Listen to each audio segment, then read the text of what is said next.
Alright class, today we'll be looking at genetics. We started this topic previously, but we'll move on very quickly today. We'll start by doing a brief recap of what we've learned in the past classes, and now we'll move further. Yes, who is Gregor Mendel? Gregor Mendel is referred to as the father of genetics. This is the man that came up with a principle of independent assortment, where he stated that the fact that inheritance of one character is going on does not affect the inheritance of another character. For example, while we are growing in height, we are also inheriting different skin colors. We also inherit different hair pattern. All of these are happening simultaneously. These are part of the laws raised by the father of genetics, Gregor Mendel. So what are traits? We say genetics is the study of how traits are passed from parents to offspring. Offspring are the young ones here. So some of us took some of our characters after one of our parents or both of them. Maybe some of us talk the way they talk. Maybe we have affection the way they do. Maybe intelligence we inherit from them. Maybe our height, and so on and so forth. All of these are called traits. So the study of how these traits are passed on from the parents to the offspring is called genetics. And what are the traits? We've talked about those ones for human. Animals have their own too. The longness of the neck of birds that we can see here come from is part of the traits that can be inherited. What about the nature of the hair on the fur on animals? What about affection? What about ability to roll tongues? I'm sure that not everybody in the class will be able to roll this tongue this way. If you can roll it, you are a tongue roller. If you can't, you are not a tongue roller. Meanwhile, there are other things you can do that the tongue rollers can't do. These are just pattern of inheritance. What about dimples? Whether you have or you don't is also one of those traits that can be inherited. The type of chin you have, and then the hair pattern. All of these are traits that can be inherited by offspring and from their parents. All right. The exact determinant of these traits are in the genes. Where are the genes? Genes are on the chromosomes, and gene is also a segment of DNA, and that determines the trait that is inherited. All of these are inside the nucleus of a cell, and each of the DNA strand looks like double helix structure, which is just like the ladder you are seeing here. It's like a twisted ladder. It's like this, just like a ladder that is twisted. That's DNA. It's found inside the nucleus, and it is the one that codes for the trait we inherit from our parents. We call it genetic blueprints. All right, we move on.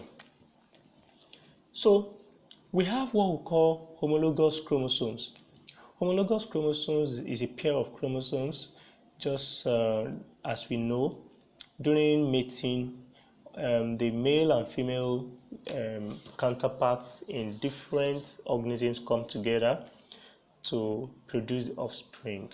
So just like you and I, we are products of our parents. So half of the chromosome we inherit come from our mom, the other half come from our dad. So but all together we refer to them as homologous pairs. So as we inherit all of this, they found their copies were distributed in the cells in us, and each of the cells have what we call matching genes, which are the homologous pairs from both male and female. For example, eye color can be controlled by a particular segment of the DNA, as you can see in that diagram. One of the pairs controlling eye color comes from the mom, the other pair comes from the dad. So the kind of hair pattern or hair color you have then depends on so many other factors which we'll be looking at very soon. So, for example, each cell in us is made of 46 chromosomes, which come in 23 pairs. Remember, each of these pairs is from each of the parents. So 23 comes, sorry, 20, each of the half of the pair comes from each of the parents. So 23, for example, comes from mom, and the remaining 23 from dad. So, of course, dad sends it through the sperm cell, whereas mom sends her own half of the pairs through the egg during mating or before fertilization. All right, so this is exactly how it goes.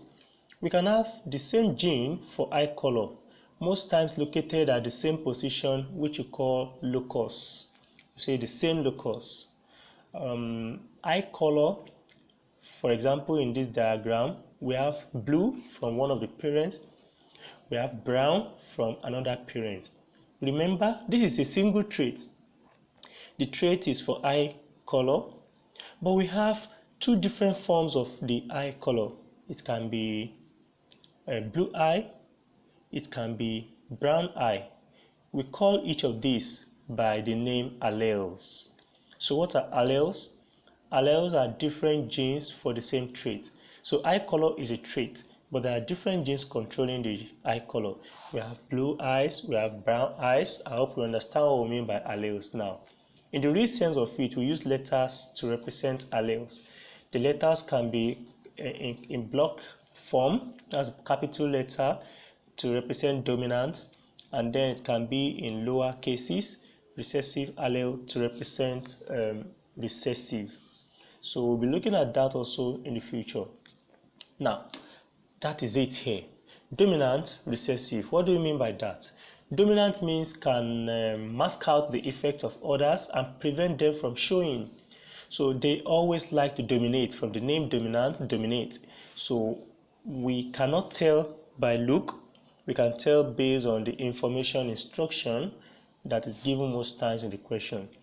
And the gene that is often being masked out or being prevented from expressing itself is called recessive. This is an example here with what's it called? These are rats. These are dogs. These are puppies when they were newly given birth to. So when we say dominant again, I said it goes by the upper case, and when we say recessive, it goes by the lower case, as you can see here. All right, we'll talk more on this as we proceed.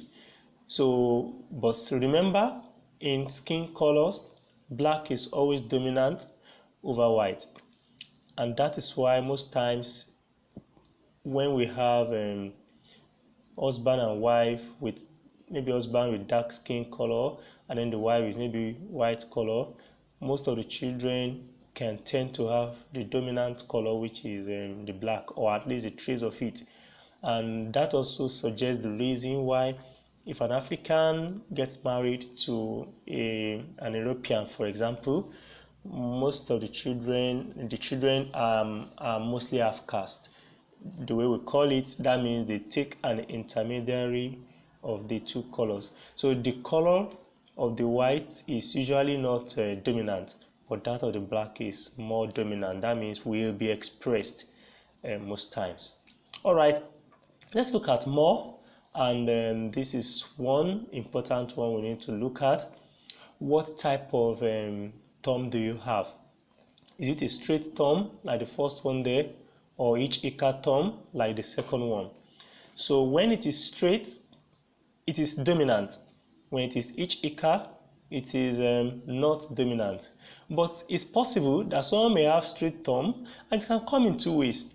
It can be capital T. That means from either parent, the dominant allele is gotten from either parent. It can be capital T small t. That means from one parent a dominant allele is gotten, from the other parent a recessive allele small t is gotten. But because capital T is dominant, if it exists with the lower case, which is the recessive allele, it will prevent the lowercase letter, the recessive allele, from getting expressed. So genetically, if the person inherits capital T, the person will have straight thumb, capital T, small t, also straight thumb. But the only condition that can make each ICA thumb, which is only on recessive condition, to be expressed is when there is no dominant allele to compete with it. Like in the case here, small t, this individual will definitely be having each ICA thumb because there was none to compare with it. So, alright, that is what we mean by dominant and allele. I think it's clear now. Sorry, let me do something here very quickly. Alright, thank you. So, this, I think we've talked about this. We say white is recessive most times, and then you understand what these letters mean. The condition that can make recessive allele to be expressed is when the two lower cases are gotten from both parents, are inherited from both parents. But if it is capital B small b or capital B, this individual appears to be black in the case of skin color or hair. So that will take us to another pair of genetic terms that we call homozygous and heterozygous. When we say homozygous, we are really talking about same letters, same cases.